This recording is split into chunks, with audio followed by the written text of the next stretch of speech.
ओम नमः शिवाय. मी पंडित आशिष गुरुजी नाशिक त्र्यंबकेश्वरवरून स्वागत करतो आपल्या युट्यूब चॅनलवर. आज मी तुम्हाला सांगणार आहे तुमच्या जीवनात कालसर्पाचे लक्षण काय दिसतात.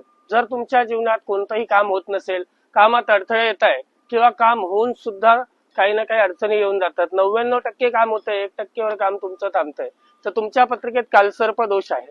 जर तुमच्या पत्रिकेत वैवाहिक जीवनात अडचणी येत आहे, मुलं बाळ होत नाही, संतती प्राप्तीसाठी अडचणी येत आहे, तर तुमच्या पत्रिकेत कालसर्प दोष आहे.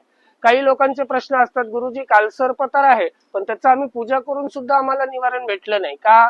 कारण की कालसर्प हा प्रत्येकाला वाटतो की पर्टिक्युलर एकच प्रकारचा आहे, पण कालसर्पामध्ये 12 वेगवेगळे प्रकार आहे. अनंत, वासुकी, शेषनाग आणि इतर कालसर्प असे काही मुख्य कालसर्पांच्या दोषाचं निवारण केलं तरच जाऊन तुमच्या पत्रिकेतलं दोष निवारण होतं. सर्वात अगोदर खाली दिलेल्या नंबरवर तुम्ही संपर्क करून तुमच्या पत्रिकेत कोणत्या नावाचा कालसर्प आहे ही माहिती तुम्ही घेऊ शकतात आणि त्याचं योग्य निवारण काय आहे ते तुम्ही सांगू शकतात. ओम नमः शिवाय.